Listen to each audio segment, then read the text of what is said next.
한국 신문을 보니까 최근에 한 기업의 회장이 자신이 정치 자금을 주면서 로비를 했던 그 사람들의 정치인들의 이름을 쭉 적어놓고 그렇게 자살을 했습니다. 그런데 이제 그것 때문에 나라가 야단이 아니죠. 그 일에 연루된 사람들이 그 이름이 나와 있는 사람들 말고도 또 더 많은 사람들이 여야를 막론하고 많이 있을 것이다. 그래서 전국이 어수선하고 이게 참 불법 자금 이렇게 주고받고 뇌물을 주고받는 그런 정경유착의 문제가 이게 어떻게 해결될 것인가 하는 것들을 놓고 이야기들이 참 많습니다. 얼마 전에 그 인터넷에 올라온 글을 보니까 그런 그 한국의 정치인들을 풍자하는 그런 글이 나왔습니다. 그래서 한국의 국회의원들이 가장 좋아하는 사자성어가 있는데 그게 파란만장이라는 단어라고 합니다. 왜냐하면 한국의 만원권 화폐가 파란색이랍니다. 만원짜리가. 그래서 그 만원짜리 파란색이 만장이 있으면 1억인데 그걸 제일 좋아한다. 그래서 파란만장을 정치인들이 제일 좋아한다. 또 하나는 정치인들이 모여서 회의를 하면 그게 일석이조의 효과가 있다고 합니다.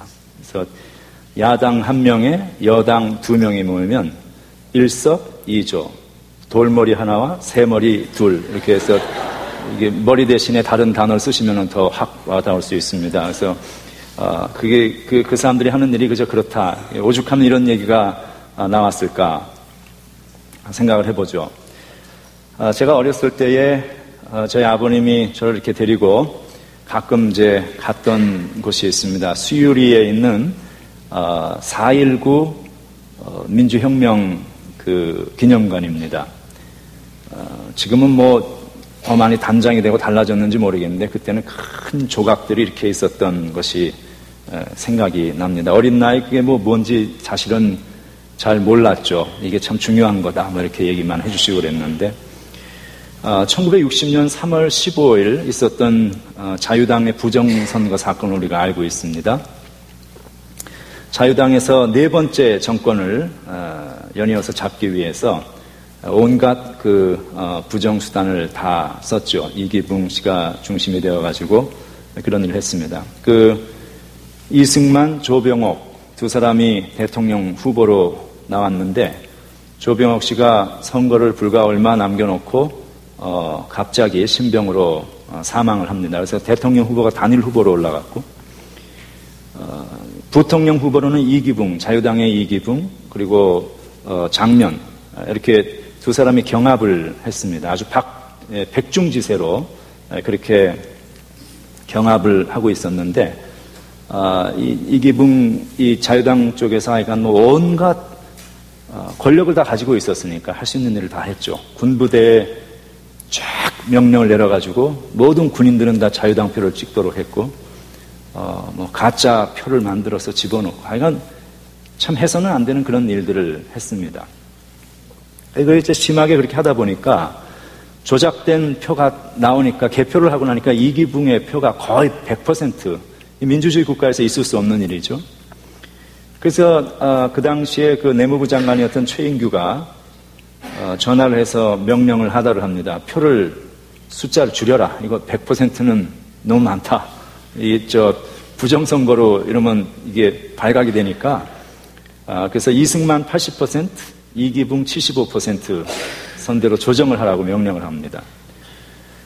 그러게 했더니 이제 선거 전에 여론조사에서는 이 박빙을 달리던 이기붕, 장면 두 사람이 거의 백중지세였는데 그 결과 개표를 해보았더니 장면은 17.5%라는 어이없는 표가 나왔고 이기붕은 79.2%가 나왔습니다.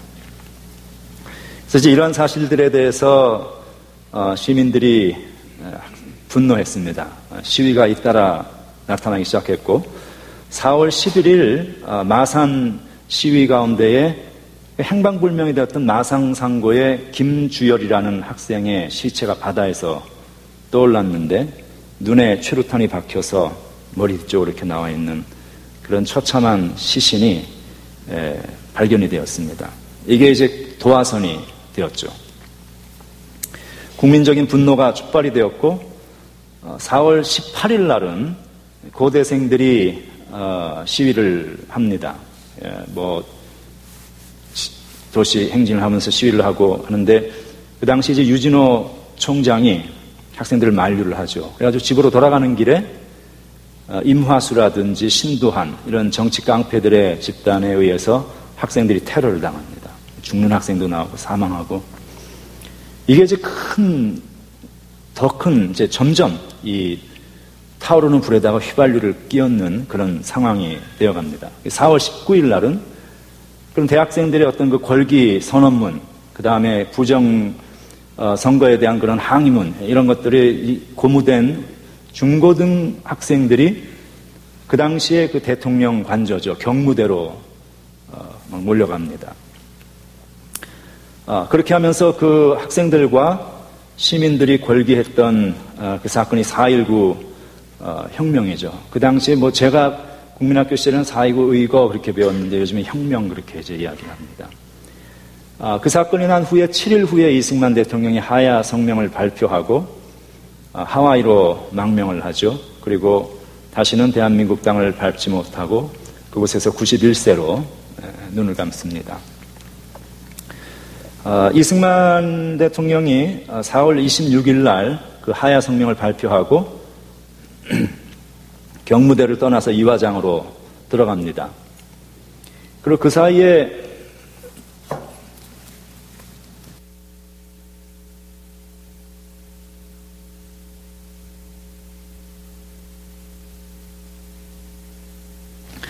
사이에 양평으로 피신해 있었던 이기붕 일가가 4월 27일 날 경무대 안으로 몰래 잠입해서 들어옵니다.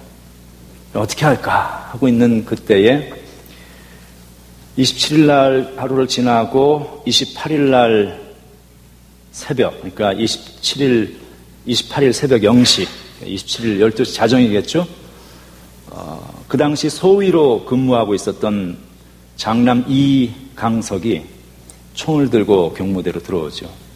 그래서 자기 아버지 먼저, 그 다음 자기 어머니 박마리아, 자기 동생 이강우 다 사살해서 죽이고 자기도 경무대에서 자살을 합니다.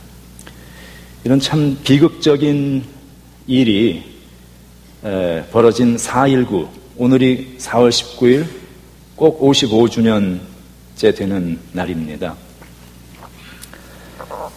우리가 그런 일들을 기억하고 한국의 민주화를 이루기 위해서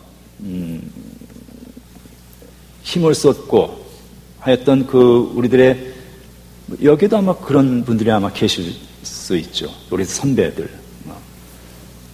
좀 생각을 할 필요가 있다는 것입니다. 그래서 한국 사회에 우리가 건강한 민주 발전이 지속적으로 이루어지는 사회가 될 수 있기를 우리 신앙인들은 기도할 수 있어야 합니다.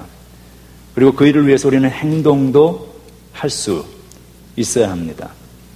그래서 우리가 살아가는 사회가 우리 신앙인들의 반듯한 하나님의 정의와 평등, 인간에 대한 존엄성 이런 것들을 생각하는 사람들이 시대와 역사 속에 자꾸 늘어나고 많아져서 이 세상이 조금씩 더 사람 살만한 세상 되어져 가고 우리가 그런 세상이 되기 위해서 우리의 신앙과 믿음의 가치관을 가지고 열심히 살다가 그런 세상을 우리 후대들에게 물려주고 갈 수 있어야 우리들이 이 땅에서 살아가는 그 신앙의 의미가 있다는 것이죠. 예수 믿고 그저 자기 개인 사업 잘 되고 병 낫고 이것만 가지고 그것이 신앙의 본질은 아닙니다. 그런 측면이 있죠. 하나님 믿고 우리가 하나님 은혜 속에서 마음의 평안은 없고 다 귀한 것인데 성경이 보여주고 있는 예수님의 십자가에 달리신 그 목적과 그것을 통해서 이루시고자 하는 것은 하나님의 나라를 이 땅에 건설하는 그 일을 위하여서 우리들을 하나님은 부르고 계신다 라는 우리 크리스천들의 신앙적인 사고와 가치관을 가지고 살아갈 수 있어야 할 줄로 믿습니다.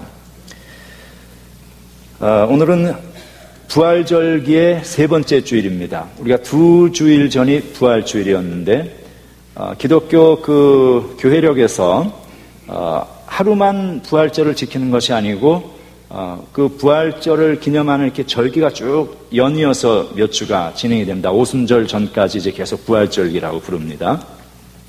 그래서 오늘은 우리가 오늘 본문을 통해서 이 부활에 관한 말씀과 의미를 다시 한번 좀 되새겨 볼 수 있는 그런 시간이 되었으면 해서 오늘 말씀을 준비를 했습니다. 기독교 신앙의 중요한 내용 중에 교인들이 가장 믿기 힘들어하는 것 중에 하나가 이 부활에 관한 문제입니다. 많은 크리스찬들이 예수님의 십자가 고난은 믿는데, 그리고 그 죽으심도 믿는데 부활에 대한 것은 그렇게 썩 가슴에 다가지 않는 사람들도 꽤 있습니다. 그런데 사실은 가만히 생각해 보면 이 부활에 관한 문제는 아주 쉬운 문제입니다. 간단한 문제입니다. 우리가 전능하신 하나님이 계신다는 사실을 믿는다면, 그리고 그 전능하신 하나님께서 ex nihilo, from nothing, 하나님이 아무것도 없는 무에서부터 유를 창조하신 그 전능하신 천지 창조의 하나님의 능력을 우리가 믿는다면 부활은 아무것도 아닙니다. 아무것도 없던, 존재하지 않던 무에서부터 유를 창조하셔서 온 세상을 만드신 하나님이라면 죽은 자 하나 살리는 것은 하나님에게는 아무 일이 안 된다는 것이죠. 그래서 우리가 신앙이라는 것은 내가 손을 뻗어서 잡을 수 있는 우리 인간의 이성의 한계에 들어있는 내용만을 믿는 것이 아니고, 내가 나의 이성으로 reach out 할 수 있는 그 이상의 훨씬 넓은 우주를 지나서 그 뒤에 우리가 상상할 수 없는 그 세계에 하나님께서 모든 것을 다스리고 주관하시는 그 엄청난 하나님의 은혜와 능력을 신뢰하는 것이 믿음입니다. 그렇다면 하나님께서 존재하지 않던 여러분과 저의 생명을 존재하게 하신 하나님인데 어디서 왔어요, 우리가? 그 죽은 자의 생명을 다시 산 생명으로 살리시는 것은 하나님께는 아무 일도 아닌 것이죠. 이게 이 부활이라는 것은 그렇게 믿기 어렵거나 그런 일이 아니라, 우리가 창조주 하나님을 믿는다면 이것은 지극히 당연한 우리의 신앙의 모습이 될 수 있어야 할 줄로 믿습니다. 부활하신 예수님이 제자들 앞에 부활의 몸을 입고 나타나신 사건이 오늘 말씀에 적혀 있습니다. 고린도 전서 15장 20절은 예수께서 부활의 첫 열매가 되셨다, 이렇게 이야기를 합니다. 부활의 첫 열매이신 예수님이 부활하셨기 때문에 그 예수를 따르고 믿는 우리들도 그 그리스도의 부활에 동참하고 참여한다 하는 것이 성경의 선포입니다. 이 부활의 복음은 복음 중에 복음입니다. 만약에 우리의 신앙에 있어서 예수 그리스도의 십자가의 죽음만 있고 부활이 없다면 사도 바울의 말에 의하면 우리는 모든 사람들 가운데 가장 불쌍한 사람이다. 왜냐? 할 수 있는 게 없어요, 아무것도. 예수님의 고난만 맨날 생각하다가 죽어, 그냥. 그걸로 끝. 그 무슨 의미가 있냐는 것이죠. 그게 아니다는 거예요, 사도 바울의 말은. 우리가 이 부활신앙을 붙들고 부활신앙을 증거하며 살아갈 수 있는 이 부활신앙을 확신하는 성도들이 될 수 있어야 합니다. 그런데 이 부활의 신앙이 한국교회 안에서, 한국교회뿐만이 아니라 개신교 전반적으로 상당히 많이 훼손이 되어 있습니다. 그래서 우리는 이제 그 훼손된 부활의 신앙을 성경적인 부활 신앙으로 바로잡아야 할 필요가 있습니다. 일반적으로 교인들이 가지고 있는 부활에 관한 개념은 이런 거예요. 죽음과 부활에 관한 개념이 사람이 죽으면 그 죽은 사람의 몸은 흙으로 돌아가고 그리고 죽는 그 순간 영혼은 연기처럼 이렇게 올라가서 뭐 어디론가 간다 라고 생각을 합니다. 과연 그런가? 사람이 죽어서 몸은 없지만 그 영혼만 살아서 돌아다니는 것을 보고 우리는 뭐라 그래요? 그걸 귀신 그러는 거예요. 귀신 얘기는 밤에 하는 것보다 이렇게 안 무서울 때 아침에 하는 게 좀 낫습니다. 유령이라는 그 개념을 만들어내게 됩니다. 그런 데에서부터. 그래서 죽은 자의 혼령이 돌아다닌다 라고 생각하는 사람들이 꽤 있습니다. 그렇지만 그것은 전혀 성경적인 근거가 없는 상상입니다. 귀신을 본 사람이 있는데요. 그리고 성경에서도 귀신을 말하고 있지 않습니까? 맞습니다. 귀신은 존재합니다. 악령은 존재합니다. 성경도 분명히 그것을 말을 합니다. 악한 영의 존재를 말을 합니다. 그리고 주의하라. 악한 영이 두루 다니면서 삼킬 자를 찾는다고 경고를 하고 있습니다. 그렇지만 그 성경이 말하고 있는 악한 영이 죽은 사람의 혼령은 아닙니다. 성경 어디에서도 그렇게 말하고 있지 않습니다. 성경은 죽은 자의 영혼이 살아 돌아다닌다고 말하지 않습니다. 그 악한 영, 성경이 말하고 있는 데이몬이라고 말하는 귀신이라든지 악한 영들은 하나님을 대적하는 그런 그 사탄의 악한 영의 무리는 존재하지만 그들이 죽은 사람의 혼령은 아니라는 것이죠. 자, 그럼에도 불구하고 오늘 본문의 제자들은 그 비슷한 생각을 가지고 있었습니다. 죽은 자의 영혼이 돌아다닌다. 그래서 주님께서 제자들에게 부활한 후에 나타나셨을 때 그들의 반응이 37절에 나옵니다. 그렇게 되어 있죠. 그들이 놀라고 무서워하였다. 놀라고 무서워하여 그 보는 것을 영으로 생각했다. 여기 성경이니까 점잖게 영으로 생각했다 하지만 귀신으로 생각했다. 유령으로 생각했다는 거예요. 여러분 한번 생각해 보세요. 죽은 사람이 밑에 끝도 없이 갑자기 내 앞에 나타나면 얼마나 이게 놀랍고 두려운 그런 상황이겠는가 하는 것이죠. 이게 그럴 수밖에 없는 것이 죽은 자가 살아난다는 동서고금을 통해서 들어본 일이 없는 일이고 자신들이 명확하게 아는 사실은 예수는 죽은 사람이에요. 그리고 무덤에까지 묻혔습니다. It's a done deal. 끝난 이야기입니다.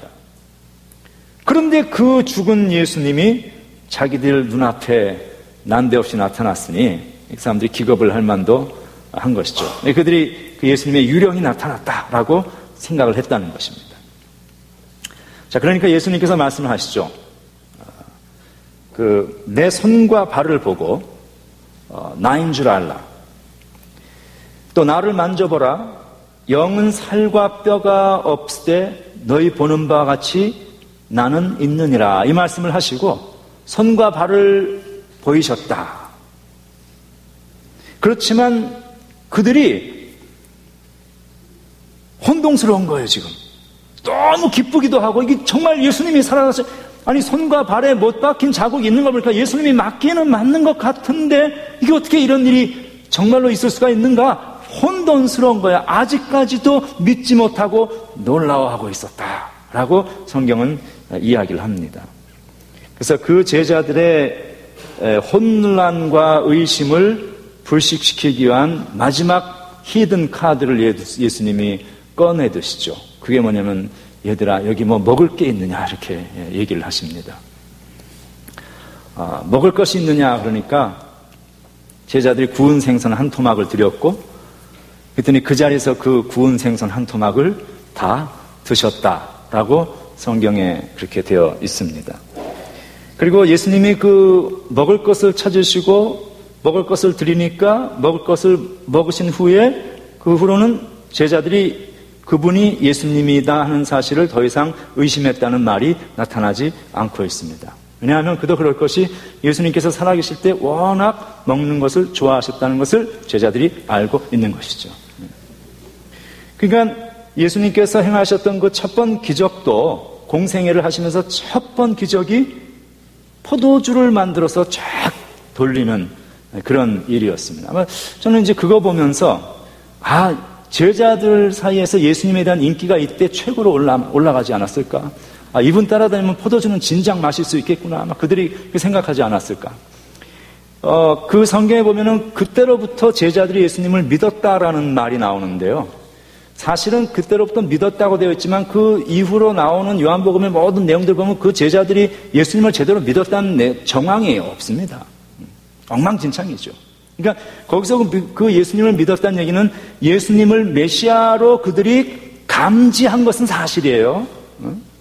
그렇지만 그 메시아로서의 어떤 힌트를 그 당시에 그들이 얻었던 것은 사실이지만 그 동시에 그들이 예수님을 믿었다는 얘기는 아마 그냥 믿을 만한 분, 이분만 쫓아다니면 포도주를 얻어먹을 수 있는 그런 분 정도로도 생각할 수 있었던 그런 수준의 믿음이었다는 것이죠.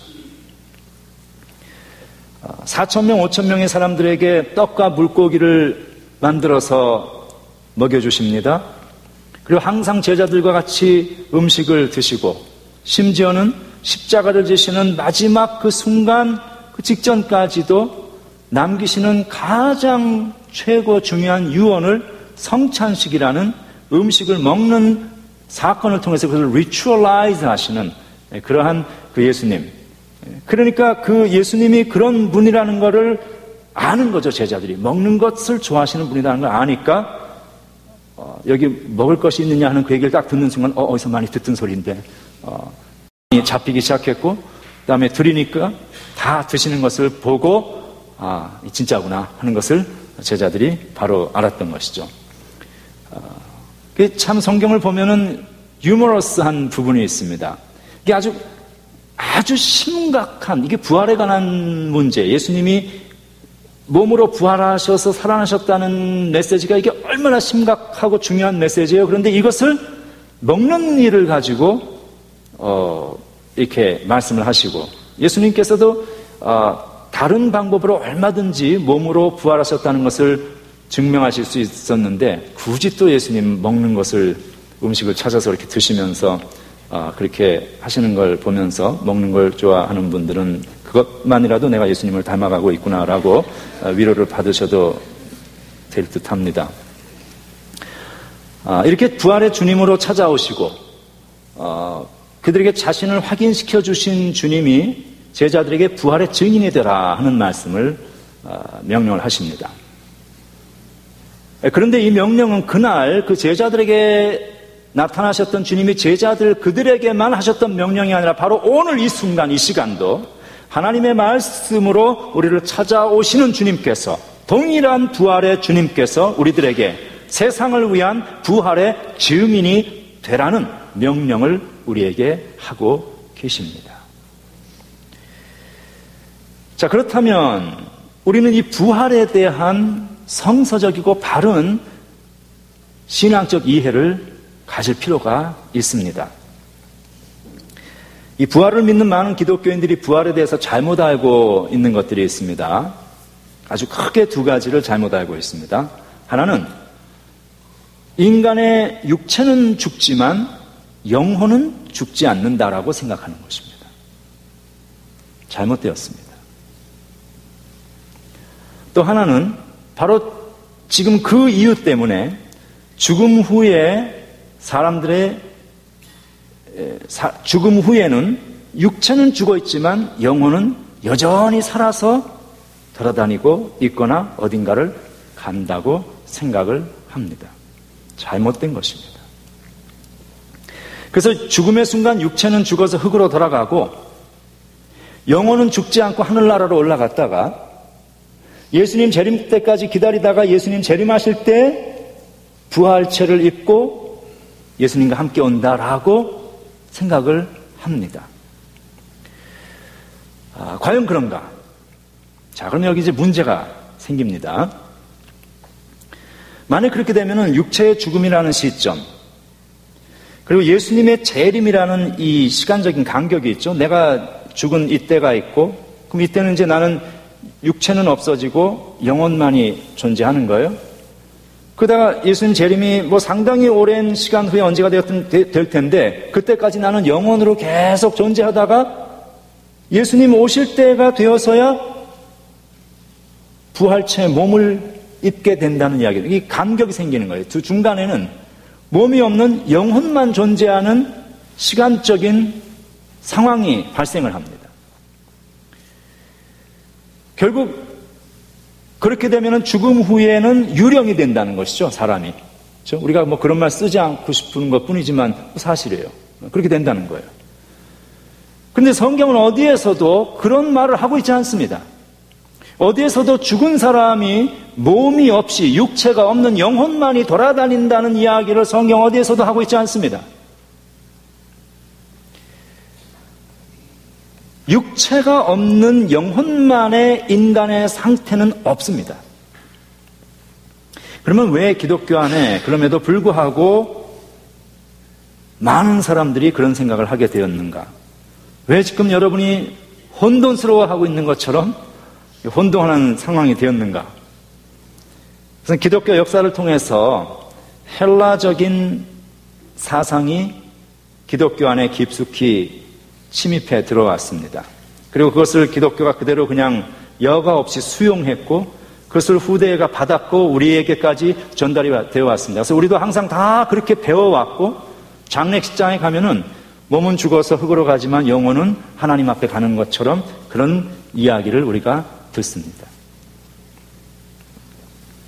그렇지만 이 영혼이 죽지 않고 불멸한다 라고 믿는 사상은 성경이 가르치는 말씀이 아니고 헬라 철학입니다.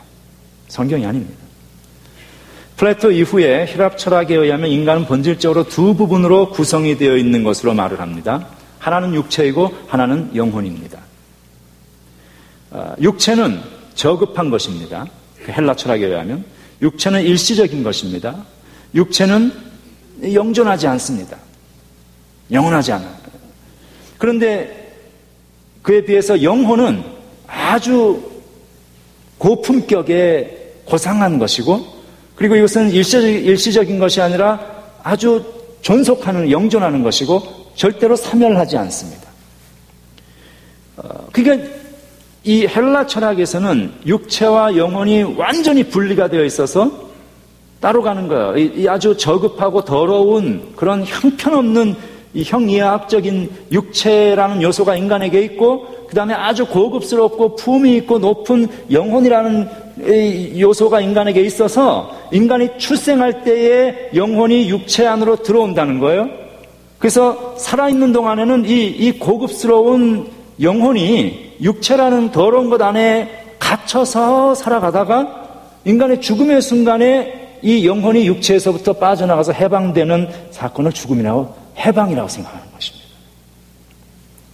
우리가 생각하고 있는 영혼과 육체의 이분법적인 생각과 상당히 유사한 내용을 가지고 있습니다. 자, 그렇지만 성경은 이렇게 영혼과 육체가 별개로 구분되어질 수 있는 두 개의 다른 존재가 아니라고 말을 합니다. 사람은 영혼과 육체라는 요소로 구성되어 있다는 그렇게 구분은 할 수 있지만 분리할 수는 없어요. 육체와 영혼은 분리할 수 없는 하나입니다. 마치 손바닥의 양면은 구분은 돼요. 그러나 분리할 수는 없습니다. 똑같은 것이죠. 우리의 삶을 통해서 봐도 그렇습니다. 예를 들어서 이 태어나서부터 죽는 그 순간까지 계속 뛰고 있는 우리 심장이 있죠. 이 심장을 영어로는 heart라고 합니다. heart. 이 heart라는 말은 눈에 보이지 아니하는 invisible aspect of heart. 눈에 보이지 아니하는 마음을 heart라고 또 하죠. 또 눈에 보이는 피지컬한 우리의 심장이라는 organ, 이 기관을 또 heart라고 합니다. 분리할 수 있나요? 우리의 심장에서 마음을 분리해낼 수 있나요? 할 수 없죠. 이거는 같이 가는 거예요. 하나예요. 통합적인 존재입니다. 인간 자체가 그렇다는 것이죠. 그래서 심장이, 이 마음이 막 어떤 격한 상태가 되면 심장이 막 뛰잖아요. 여러분들 경험해 보셨지만 남자 여자가 젊었을 때 이렇게 눈이 맞기 시작하면 막 마음이 동요가 되니까 가슴이 뛰는 거예요. 그렇죠? 그런데 그게 오랜 시간이 지나서 뭐 40대, 50대 되신 분들은 차분하단 말이에요. 그런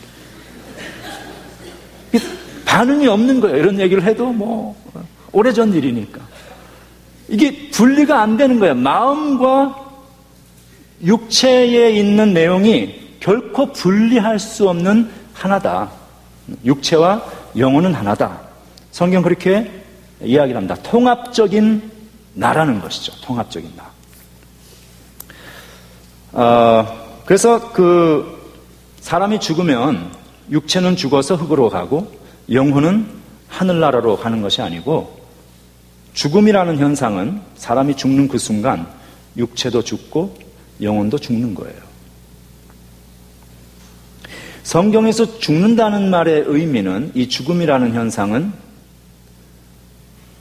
하나님과의 분리를 의미합니다. 내가 죽는 그 순간 육체도 이 땅에 있는, 사도 바울의 표현에 의하면 땅에 있는 장막이죠. 이것도 허물어지지만 우리의 영혼도 하나님과의 분리를 경험하는 것입니다. 죽음이에요, 그것이. 사멸해서 없어지는 것이 아니고 하나님과 분리되는 현상이 죽음입니다. 우리는 이 상황을 예수님의 죽음에서 확인을 할 수가 있습니다. 예수님께서 십자가에서 죽으신 그 경험이 어떤 죽음인가 하면, 우리는 많은 경우에 이것도 이분법적으로 생각하는 거예요. 예수님의 영혼이 있고 예수님의 육체가 있고, 육체는 십자가에 달려 죽으셨지만 영혼은 살아계신다. 성경이 우리에게 말씀하고 가르치고 있는 예수님의 죽음은 그것이 아니라 예수님의 육체도 영혼도 완벽하게 다 죽어버린, 죽음이라는 말의 의미는 again 하나님으로부터 끊어지는 거라 그랬잖아요. 예수님이 하나님으로부터 완벽하게 단절되어 버린 사건을 경험하시게 됩니다. 만약에 예수님의 육체만 죽고 영혼이 죽지 아니하였다면 예수님은 십자가에 자신의 육체를 걸어놓고 영혼만 탈출해버린 그런 상황이 됩니다. 에스겔서 18장 20절에 보면은 범죄하는 그 영혼은 죽는다. 여기서 그 영혼이라는 말을 표현하고 있지만 그 person, 사람, whole being을 이야기하는 거예요. 구분이 안 돼요. 육체와 영혼이 분리할 수 없는 나예요. 나라는 존재는 육체와 영혼이 하나로 그냥 연결돼서 결합되어 있는 존재입니다. 통합적인 존재. 범죄하면은 육체와 영혼이 다 같이 죽는 거예요. 하나님으로부터 분리되는 거예요. 우리의 범죄를 위해서 예수님께서는 우리의 죄악을 위해서 대속의 죽음을 하셨어요. 우리의 죄악의 본질은 하나님을 떠나 있는 삶이죠. 하나님을 떠난 것을 성경은 죄라고 합니다. 하나님을 떠나 있는 결과는 죽음입니다. 그런데 우리가 하나님을 떠날 때에 영혼은 하나님 앞에 남아있고 육체만 떠났나요? 그거 아니잖아요. 영혼과 육체가 다 같이 떠났어요, 하나님. 우리가 짓는 허물들이 우리의 육체만 가지고 짓습니까? 아니죠. 육체로 짓고 마음으로 짓고 다 같이 한꺼번에 하는 거예요. 우리는 영혼과 육체라는 전 인격, 통합된 하나의 나라는 인격으로 자체로서 하나님을 떠나버렸습니다. 그런데 그런데 그 인간의 죄를 대속하기 위해서 오신 예수님께서 육체의 죽음만 죽으셨다면 예수님의 대속은 반쪽짜리 대속밖에 안 되는 거예요. 우리가 영혼으로 범죄하는 것들은 어떻게 하겠습니까? 성경이 말하는 예수님의 죽음은 그 육체와 영혼이 전적으로 하나님으로부터 완벽하게 버림받은 사건입니다. 오늘 예수님께서 그 자신의 손과 발을 보이셨다라는 그 얘기는 그 예수님께서 영혼과 육체가 완벽하게 죽으셨었다는 사실을 보여주는 이야기입니다. 그래서 예수님께서 십자가에서 죽으실 때 이렇게 절규하시죠. 엘리 엘리 라마 사박다니, 나의 하나님 어찌하여 나를 버리시나이까. 만약에 예수님이 그렇게 절규하시고 십자가에 죽으셨는데 그 죽으신 게 영혼은 죽지 않고 껍데기 육체만 죽고 영혼은 후루룩 살아서 도망가셨다면 예수님이 쇼한 것이죠. 아니에요. 예수님은 육체와 영혼이 전인격적으로 완벽하게 죽으신 하나님으로부터 완전히 단절되어 주신 그 고통을, 우리가 겪어야 하는 그 고통을 경험을 하셨습니다. 그 예수님의 십자가 죽음의 사건입니다. 그리고 예수님께서 살아나실 때는 새로운 하나님께서 주신 신령한 그 육체와 그 영혼, 죽은 자의 부활, 전인격적으로 다시 살아나셨습니다. 예수님의 죽음이 그러하듯이 인간의 죽음도 육체와 영혼이 하나로 통합된 전인적인 존재의 죽음입니다. 육체는 죽고 영혼은 살아서 하늘로 후루룩 연기처럼 올라가는 것이 아니라 육체와 영혼이 다 죽는 거예요. 예수님의 부활이 그러하듯이 육체 부활도 영혼과 육체의 전인적인 부활을 우리는 경험하게 됩니다. 성경이 말하는 부활은 영혼 불멸이 아니에요. 육체는 죽고 영혼은 살아서 어떻게 해가지고 다시 뭐 입고, 그게 아닙니다. 육체와 영혼이 완벽하게 죽는데 완벽하게 죽었던 우리의 whole being 전체를 하나님께서 완벽하게 다시 살려주시는 사건, 이게 부활입니다.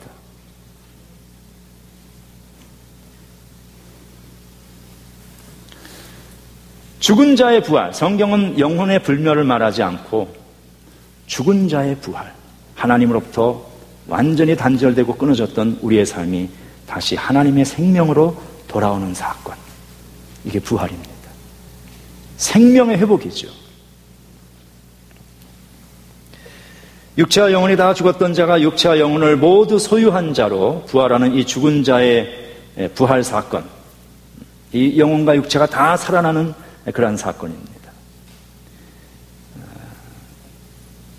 우리가 이 부활의 그리스도를 믿고 따라가는 믿음의 성도들로서 하나님 앞에서 내가 겪어야 할 완전한 죽음을 그리스도께서 경험하셨고 육체와 영혼이 다 죽어서는 끔찍한 고통을 경험하셨고 하나님께서 그를 죽음 가운데서 그 홀 비잉을, 육체와 영혼을 완벽하게 살리신 부활의 주님을 우리에게 주신 것처럼 우리의 삶 속에 하나님께서 우리를 완전한 새 생명으로 살리시는 이 부활의 역사가 우리의 삶 속에 함께 하시길 주의 이름으로 축원합니다.